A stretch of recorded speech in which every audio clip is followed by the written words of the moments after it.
my gear almost snapped, didn't it? Remember? You had trouble with your knob, didn't you? My knob had snapped. Your knob had snapped. It's a nightmare, wasn't it? It was and I'm just stop it. Anyway, back to it.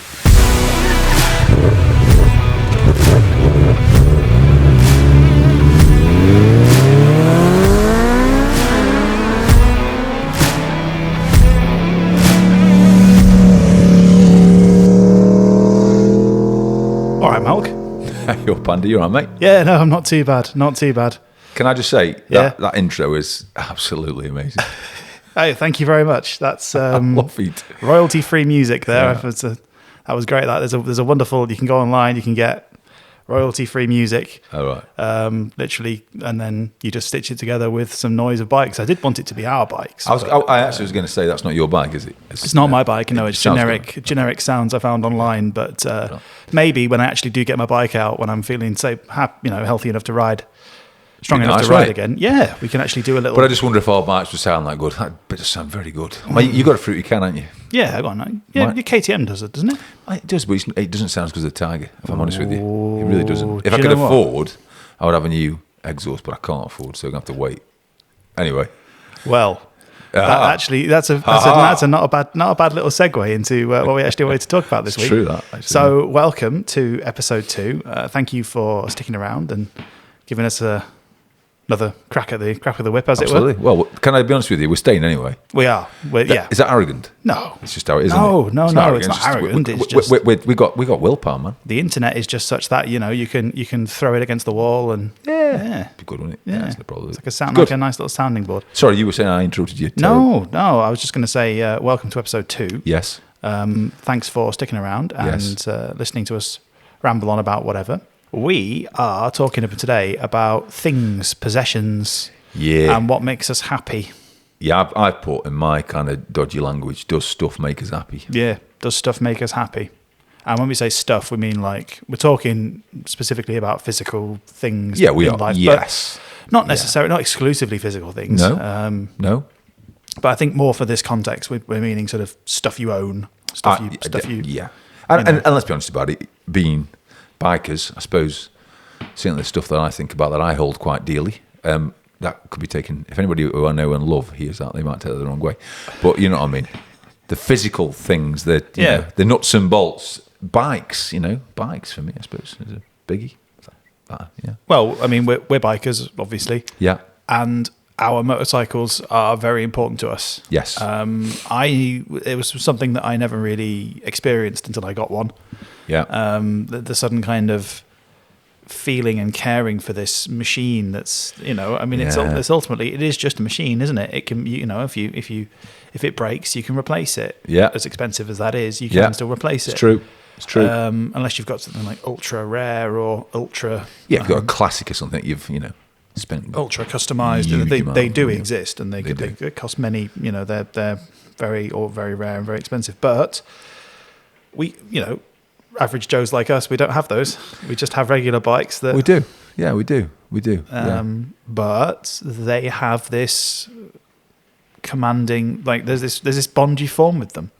It is, isn't it? And yeah, you can go too far with that, can't you? You can start spending too much money, too much time.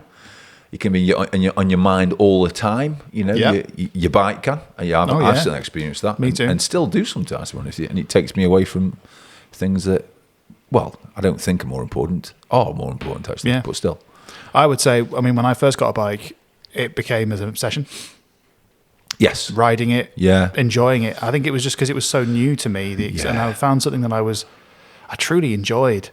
I could go out and I could ride this thing that I was only a 125 at the time, my first ever bike. But it didn't matter. It doesn't matter, does it? It didn't matter. It was this. I think that was combined with because I learned how to drive. Yeah. And wouldn't own a car for several years after that. So then my bike was my only vehicle of getting around. Yeah. And it really took over in more ways than one. I became obsessed. And I think it's a fine line, isn't it? Because I don't think we're saying there's anything wrong with being excited about and loving, and really appreciating what we got. So you've worked hard for it, you really enjoy it. Nothing wrong with that, but you can kind of you can tip the scales a bit too far, can't you? You can go a little bit too far and become obsessed is a word, isn't it? Yeah. Well, I mean, it became my sort of main conversation topic with people, and if they didn't give two monkeys about. If they didn't care whatsoever, whether it had 2 wheels, 3 wheels, 6 wheels, who cares? They just go, it's a vehicle, isn't it? Who cares? What's the point? Yeah. But that would be like I'd sort of talk at them until you tell them anyway. Because I was passionate about it, but it made me happy. But I didn't really. So that it started to cause a problem in my life in that sense. Whereas I became.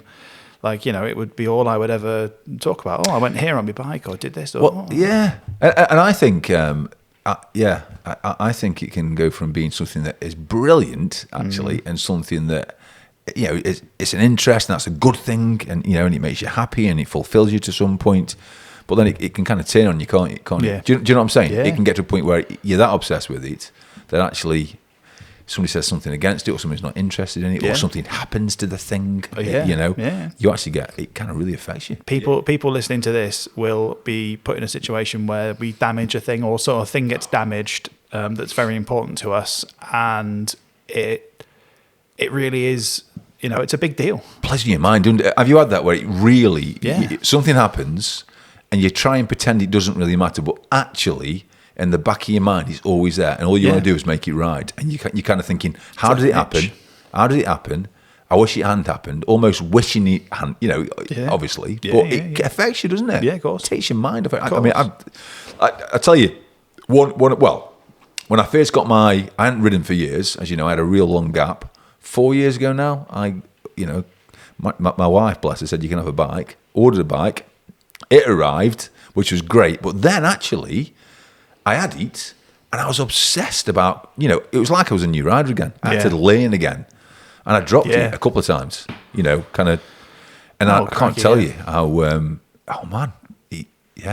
this lovely shiny bike, then suddenly had a couple of dents in it. Well, I dropped my 125 several times. Yeah. I think there's a point where you the first time you drop it, it's like, oh no, it's devastating, and you're obsessing over it in your head for ages and ages and ages. And then the second time it happens, it's a bit less, It's true. Yeah, it's true. It's a bit less. It's a bit less troubling, and then, you get to the point where, I mean, so I got my 125, and then I had a Suzuki 650 V-Strom that was nicked. Someone that they had that away, and when it was recovered, it was quite badly damaged. In bits. Like no, it was all right. I mean, it was fine. I mean, it was nearly all cosmetic. I didn't really have to do much to get it right again. Yeah. Thankfully, but that kind of, I stopped obsessing. Yeah. In the same way, like I suddenly didn't I was like, oh well, it's never going to look fantastic, and I'm using it all year round, but so my obsession with making sure it, keeping it rust free and all that stuff kind of went out the window, but it stopped mattering as much to me in that sense. Yeah. I spent more of my time enjoying it for what it was rather than trying to keep it pristine. That's a really nice place to be. Yeah. I think when you get to that point with something, I think then you can truly actually start enjoying it. Do you know what I mean? It's not like you're misusing it or abusing it in the same. It's not like you don't care anymore, but you sort of think, because you don't want to destroy it. But the idea that you want to keep it factory and keep it looking like the day it came off the showroom for some kind of personal sense of pride kind of evaporates, and you just sort of go, yeah, it's a great machine. I just want to ride it. Absolutely. I want to ride it, and I don't want to. If it's a nice day in the winter, I'm gonna not worry about the salt that goes on it, because I want to just go out and enjoy my bike. Absolutely. Yeah. No, you're right. And that's a healthy interest. I mean, I remember the Isle of Man this year. Can you remember that? I had one really bad day in the Isle of Man. Oh dear. So it was your first time at the TT. First time at the TT. My second. So obviously we were all really quite excited to show you all the great bits. You were on the island and do some cool stuff. And what had we done? We'd gone to church, hadn't we, that morning? Wasn't it? But I hadn't even got off the campsite. Remember? Oh, you hadn't even got off the campsite. Remember? Wasn't it the first morning we were setting off? It was the first. We got there. We'd set on the camp up the day before, and then the first day, the proper day, early in the morning. We were fairly early. We'll get up early because it was a lovely day. Every day was a lovely day. It was. It was. We'll get up. We'll go for a lovely ride. Yeah. And we'll just sort of, start the holiday off in the nice group ride and all that stuff. Some nice, fun, beautiful roads. And I just remember seeing it in my mirror. That you'd kind of set off, and I don't know if like the grass was wet or you were over exuberant or whatever it was, like you just weren't thinking properly or your head wasn't on straight. But I just saw suddenly you were on your side. I think I set off. It was early in the morning, and the grass was a bit wet, but that's not an excuse. No. I set off, and I think I hit my front brake, and pretty sure I touched my front brake, and basically ended up on the floor very quickly. Yeah. We should explain for people listening who may not. Oh, that's a good point. Ride a motorcycle. Yeah. It is generally very inadvisable to pull the front brake. So the front brake controls 75% of your stopping power. But due to the way sort of physics works, if you're doing it at a low speed, especially if it's slippy, and you grab that front brake, suddenly you can have a very bad time and you can fall over very quickly. So it's generally advisable at low speed to use your rear brake only, because that keeps it more stable and only brakes the rear wheel rather than the front wheel. Physics lesson, I'm not going to get into it, but no. But basically, if you're going slow, particularly on grass, it's one of those things where it's like on damp grass. Yeah, oh yeah. Do not pull your front brake in, particularly because you end up on the floor. And what made it worse was, of course, we got up. I mean, I was all right, I didn't hurt myself, but I got off the floor, and my gear almost snapped. Don't you remember? You had trouble with your knob, didn't you? My knob had snapped. Your knob had snapped. It was a nightmare, wasn't it? It was not, and I'm just stop it. Anyway, back to it. Yeah, so basically, yes, it had snapped, and that was really not good. No, because no, it's not because I mean, it's like I can't ride it, can I? You can't ride it, no. So it's not like a thing. It's. Can I just say something before we go on? Okay, on. just think where we are. I remember one of the things that I remember about that time is I fell off my bike, and the bike was on top of me, and our dear friend Mike came up to me and looked at me and looked down at me and said, "What did you do that for?" as though I'd sort of set off. Oh, what have you done that for? What have you done that for? What were you doing? Oh dear. Yeah, bless you, Mike. Yeah. I won't say what was going through. I actually didn't swear. Bless him. Yeah. No, because you were just. I imagine you were just sort of dazed and confused. Like, because it did happen that quickly. It really happened that quickly. So, but we had that. There's a very kind and very skilled Swiss man, wasn't he? Who ran across and he said, "Give me 20 minutes." Yeah. Literally, pulled my bike over to his motorhome, and he literally.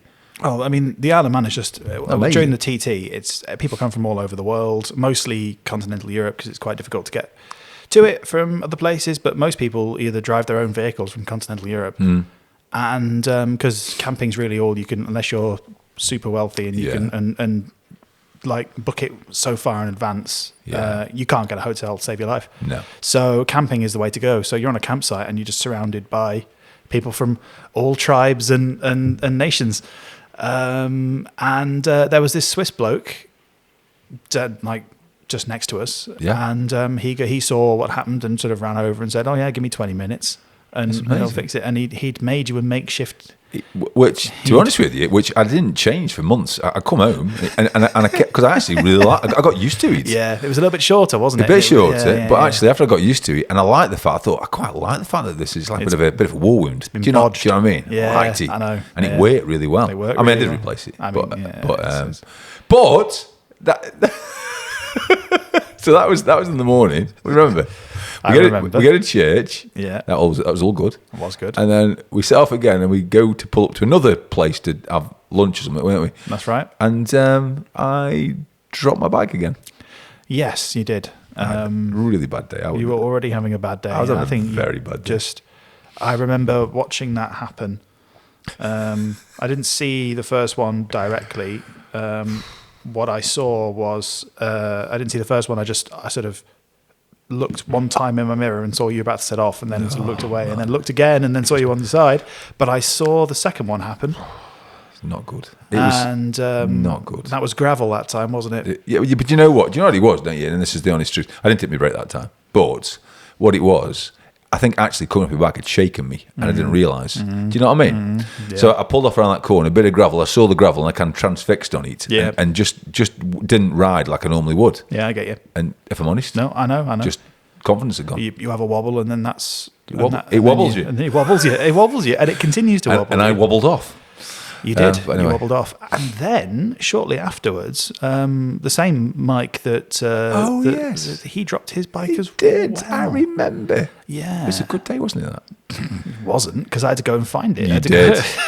I had to go and find it, and I helped him pick it up. I remember joking about, we were saying, well, if it had exploded when he dropped it, it would have been easy to find because there had been smoke and we could have just followed the smoke. Oh, right, yeah. If it was on fire, we'd be able to see it because we didn't have any phone signal. No, so we don't. I was reliant on basically him telling me his last known location. Yeah. And me kind of just, the Isle of Man's, fortunately, the Isle of Man is not a complicated place to navigate. No. It's quite small. It's quite, all the roads connect to each other fairly straightforwardly. So you can find your way about. And I found him, and unfortunately, his bike was fallen in such a way that it started to oil started to come out. Oh, that was right. So a little bit of blue smoke when we found it up, but it didn't. It wasn't actually broken. It was just fell over. Because that would have ruined his holiday, really, if he'd. It would. I think that the reason I mention this actually is because I had those two falls, and I think that could have possibly really. I think if that had been earlier on in my sort of riding career, I think that would have really bothered me to the point where it kind of would have spoilt my trip. Do you know what I mean? It would have done because of how I used to be. Yeah, I understand that. But actually, I was able to kind of laugh about it, and I wasn't worried about the fact that I had a bodged up kind of gear lever, and also in the end I had to stick my indicator back on with a piece of tape. Oh yeah, but indicators, mirrors, stuff like that, because they're almost like designed to be. They are. They because people drop bikes. Well, listen, let's be honest about it. If you're on two wheels, at some point, guess what? You're going to drop your bike. You're going to drop it. And if you haven't, you don't ride your bike very often. Because let's be honest about it, hey? Yeah. No matter how good you are, you're going to drop your bike. Yeah. And I'm not that good anyway. So my first big crash was 4 years ago, almost actually. No, pretty much to the day. Really? Yeah. Is that 4 years? 4 years ago, yeah. It was Is that on the way to Lammy's? Yeah. That one? Yeah, January 2020. It was my first big crash. I had my Triumph 1050 Tiger for a week at that point. I didn't realise that. Yeah, I got rid of the V-Strom in December, and I bought the... I got rid of the V-Strom in January, and I bought the 1050 Tiger. I'd made the decision in December to buy, to get a new bike, because my 650 V-Strom had done 100 and something thousand miles by that point. It's impressive. And it was getting a bit long in the tooth. Yeah. I'd gone through the clutch. Yeah. And it was time to say goodbye. And I figured, well, as much as I dearly loved the V-Strom 650... it might be a good idea to get a bigger bike. Yeah. And one that could tour a little bit better. Because the one thing about the V-Strom that I used to notice was that it was a little bit on the slow side with all the luggage and stuff. It was more than rideable, and I never had any problems keeping up or doing whatever or going on long trips and really enjoying it. But I'd had that bike for about three and a bit years, and I just fancied something a little bit quicker. And the 1050 Tiger seemed like a fun... natural sort of progression upwards. They're a great bike. Yeah. Tiger 1050s. Great engine. I test rode it. Staffordshire Triumph, and sort of bought it there and then. And as I say, I'd only had it a week, and I was coming down this road, and a truck decided to do a U-turn. I was riding along, and all I could see was side of truck, and I was on my way to meet guys from CMA at the time. And so I did an emergency stop from 60, but it was, for whatever reason, I didn't really think about it too much. I think as I was used to ABS on the 650, and the 1050 Tiger doesn't have ABS. So I just sort of slammed on without thinking, and both wheels locked up, and I hit the ground and slid. I mean, most of it didn't hit the truck. Yeah. But I slid, and the impact completely shattered my left wrist. You are scarred up, aren't you? Hey, battle scars. Yeah, I like that. Battle scars. Yeah. What does it say? No proof. What was it? No proof, no glory. Something like that. Anyway, it doesn't matter. Something like that. You got some great scars. I've got some pretty meaty ones. Yeah. So that happened, and so I didn't have time to like get to that obsession point with the Yes. 1050 Tiger. Yeah. Because I'd had it a week and I'd crashed it and I wasn't able to ride it until my wrist was better. Yeah. Strong enough, which took a few months. Took 3 months. But you know, Mike, bless him, the same Mike that he said, well, you know, we'll stick it in my garage and it'll be fixed before you are. He said, it'll be fixed. And I took the time while it was in bits. I was like, well, while it's in bits, I might as well take all the. While it's in bits, I'm not riding. I'm quite happy to sit at home and and work. Mercifully was paying me throughout that, so I wasn't going anywhere. I wasn't doing anything, and I was on full pay. So I thought, well, I may as well take this opportunity to make the bike how I want to make it. Yeah. And so I got an exhaust. I got upgraded headlights. All these things that I wanted to do to it. Crash bar. No, the crash bars. It already had crash bars because that's what saved it. Still the scores, aren't you, on the crossbars? I've still got the crash bars on the right hand side are ground down to like there's like half has been ground off. Again, impressive. And I never bothered to fix them. Never bothered to replace them because it's a reminder. Yeah, it's a the bike looks because I had to get a new fairing panel and all that, which is it wasn't too bad from Triumph, new fairing panel. But I keep the crash bars as they were. To remind, as a kind of look, this happened, and I know the bike's not pristine, but I'm okay with it. And when it came out of the, when I came back, when I got back on it again later in the year, it was a better bike than when I started. So, well, that scuffs aside, that's nice, isn't it? Actually, it was good. It was good, and you were most importantly, you were okay, weren't you? That's the really important thing. Isn't it? I was okay after a while. Yeah, you were okay. Yeah, I mean, but like you say, but bikes, whatever it might be, stuff, you can't put your hope in it, can you? Because it will get damaged, it'll get old. That's it. It'll get rusty. That's it. And it's just not really that important, is it? No, although there was a point when I got my first bike. Yeah. Back in 2015, when I was in that obsession stage where I was like, all I wanted to do was go out and ride my bike, talk about it, go see new places, enjoy the freedom, that sort of thing. I was going to a church then, but if it was a nice Sunday morning, I'd go out on my bike and I wouldn't end up at church. Yeah. I'd just go for a ride. Easily done. It's interesting because so I've just had, well, not a new bike, but it's a new bike to me. I've changed my bike, as you know, and I'm certainly still in that stage of quite obsessed. I can find myself, I've got stuff to do, but actually I find myself watching YouTube and watching reviews on my bike or the bike that you actually own, the bike that you currently have. Yeah, which is ridiculous. You have it. You can do your own little review and you're watching somebody else talk about it. Yeah, it's ridiculous, actually. I know. And thinking about things that I could do to it. I've barely ridden it, if you know what I mean. So it's like, it's crazy, but it's taking me away from the things, And actually, for me, a lot of what I do is revolved around my faith in church. I mean, okay, I'm a minister, I'm a vicar, but I can concentrate more on the bike than on the things that actually I should be concentrating on. Not only what I should be, but actually things that truly make me happy. If I'm honest with you, if you know what I mean, things that truly make me happy. Because if you put all your hope, is hope the right word for a machine? Put all your pride into a machine, and then it becomes it almost becomes your God, doesn't it? Because you look to it for your happiness. Your idol. Your idolatry. Yeah. Oh man, we're on it now, aren't we? Idolatry. That's idolatry. Now, if it becomes that important to you that it takes precedence in your life, you worship it. Yeah. I think I've done that. Fall into that. Not in a literal sense where you're like bowing down in front of it and going, all this. But it's top dog in your life. It is. Well, that's what makes you happy. That's what you go to find happiness in. Yeah.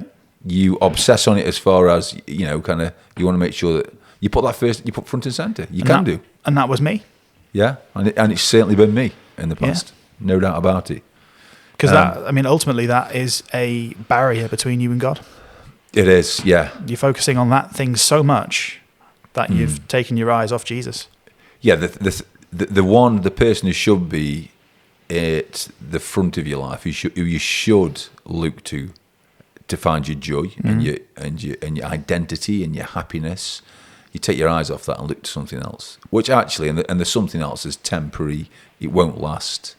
That's the truth, isn't it? And it's not Jesus, more importantly. But the Bible's, it talks a lot about this, idolatry. You read the Old Testament, man, it's all about God has got a problem with idolatry. He says it's really not good. He says it's really not good. Very succinctly put there, Malc. Well, it's really not good. Let's not get in theological terms. It just isn't good. It's not good. No, it's not. Because you're focusing on something else more than you should be focusing on. And you know what I think is important to say, isn't it? God isn't, God says we should keep our eyes fixed on him and put him first in all things. And I think that can sound like we've got a God who's a little bit self-obsessed and wants us to look at him because we should, and he's bigger than us. It's a fair point. But that's not what it's about, is it? No. That's not what it's about. But that's what it can... I think people who perhaps haven't got faith don't fully understand and grasp why God says, look to me, look at me. Looking away from me is not good. I can understand how, to some people, it would seem quite arrogant. I think so. And, as you say, self-obsessed. I think so. But the truth is, when you do find that joy... Yeah. And that's when you do focus on God, and you experience that, as the source of your joy and your strength and your peace and all those things, everything else just seems immaterial. It does, and actually, you can enjoy things, I think, far better when you put God first. Absolutely, because you put things in their place.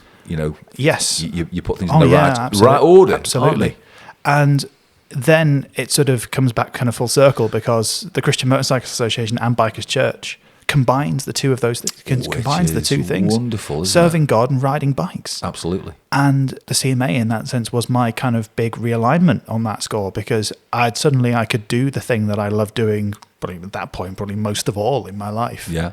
Yeah. And I could do it for Jesus. Yeah. I could do it and serve God at the same time. Yeah. Yeah. And and so it was a wonderful awakening and a realization and kind of a shift in focus for me. I could suddenly go, wow, I can serve God and ride a motorcycle at the same time. What an amazing scenario. And I think that's something we should mention. I think that's really interesting. We can serve God and ride motorbikes at the same time. Yeah. To save God, so what are we doing? What's that about? You know what I mean? Saving God. So why does God say, don't make idols or other things, keep your eyes fixed on me? Why is that important? I wonder. I know. I think I know. I think I know what I think. Well, because what I mean is, we talk about this. God can seem arrogant, but actually, when he says keep your eyes fixed on me, it's because he loves us, isn't it? Yes, it is. Which blows my mind. Yeah. It's because he knows that we are fickle and because he knows that we will get drawn away. Yeah, but actually, then we'll be let down. We'll get miserable and sad. Yes. Okay, and we'll keep looking for other stuff when actually that's temporary and unfulfilling. It is, but if we did look to him, because he says, "Look at me." In fact, the Bible says this always blows my mind. The fear of the Lord is a good thing, and that sounds dodgy because you're thinking, "Yeah, there you go. Look, he's a big angry God. He's going to come and smite me. You should fear me." You nearly said "big angry dog." I did. Do you want to do that bit again? It's a big angry God. I did always say dog. But anyway, but the point I'm making is, okay, we can hear that, but actually, once again, it's just a way of God saying, look to me and put me first. Look at how big I am. It's not fear as in I'm scared to death. It's like I'm in awe. But it's because God says do that, and that's how it should be, because then you'll find real joy, and you'll find peace and contentment and all that stuff that actually we try and find in other stuff, don't we? Whether it's a bike or a car or a drug or a drink or a relationship or something. Yeah, do you know what I mean? A phone, a computer. Absolutely. Oh, yeah. Oh, all that the stuff list is endless, isn't it? Mad. I've just thought of saying. So, you thought of something? Yeah. Well done. I did. So you might be able to drop your bike. Yes. But God can never drop you. Bish bosh. Boom. That's a drop the mic moment. Well, of course, a horrible noise on the other end. I won't drop the mic because I'll be really upset next time you said this. Then you, there I go, Luke. Idolatry of the mic. Oh, dear. But you're right, mate. You're spot on. And what I was going to say is, and this also ties in, I think, to God's love for us. Okay, so we, CMA, Bikers Church, we can ride bikes, serve God, and how do we serve God? God calls us to serve Him by going out and telling other people about Him. You got it. For the same reason of what we're talking about. Yep. Show other people who I am, tell them how good I am, and then they can also enjoy me forever. Yep. Yeah. And that's what we're about. And I'm on a roll now. See, this is what happens. You see, I get excited about this. Well, it's a good thing, really, because I am a vicar, so I probably should get excited about this stuff. I mean, I get very excited about bikes as well, but I do get more excited about Jesus. I'm just saying. Amen, bro. He just want, it's yeah. Well, do you know why I think we get excited about, Andy? Because I think we've experienced either in our own lives, but also we've seen it in other people's lives, the difference that actually getting your priorities right makes in your life. When you do kind of wake up and see who God is. Absolutely. And you put your trust in Him. We've seen, haven't we, what happens. Yes. And I don't want to preach about this because that's not what we're here for. No. But it's just truth. That's all. Well, it's my truth. And I think you perhaps agree with me. But, I certainly do. Yeah, so that's emphatically. Emphatically. Yeah, so it's good. It's good, mate. It's been good. I've enjoyed this chat. Yeah, it's been great, hasn't it? Well, I've enjoyed most of it. I mean, obviously, memories of dropping my bike twice in the Isle of Man and the embarrassment. Do you know what? I mean, I talk about my accident and stuff like that. It doesn't bother me anymore. It don't bother me. No, it doesn't bother me. Like I could talk freely about how I dropped my bike and all that stuff. It doesn't. It matters not to me because I guess it's like I'm over it. Yeah, I've just rise above it. Just like, oh no, I'm not. Yeah, okay. Like I'm annoyed, but like because it's stuff to repair or things like that. But ultimately, like I just enjoy it for what it is. I'm not bothered so much. Yeah. Do you know what? I'm just talking about being obsessed with things and kind of things taking over. I always said I would never get interested in kind of. I like riding bikes, but I haven't got really any interest about them kind of mechanically and stuff. I didn't. But I'm starting to get really interested in it. I'd like to. Things are starting to. I'm starting to. I've subscribed to a motorcycle magazine. Ooh. About mechanics and stuff. And I'm showing your age there, mate. I know, and I'm enjoying it. And I put. Listen to this, okay? Get this. Bought myself a pair of overalls, like a proper. I go out now on my bike and do stuff. I'm building it. You're building I'm building it. Got Mike. Hopefully Mike's moving down to Stoke, so there's power is. That's true, yeah. But anyway. My mechanic's leaving. Great. Sorry. Yeah. You've poached him. Right, well, thank you very much for listening again. It's all right, yes. I've enjoyed it, mate. No, I wasn't thanking you. I was thanking people for listening. Oh, right. Oh, yeah, sorry. I thought it was just me. I forgot that people listening to this. All about you, mate. Don't worship me, Andy. Or myself. We'll see you in the next one. Yeah, take care, guys. Ride safe. God bless you. And we'll try and have video for the next one. We don't will have audio this time. We're on it. Yeah, we're on it. We're still working on a fixed location for this. But we're going to try and have video next time. And Ta-da. We'll see you in the next one. Bye. Bye.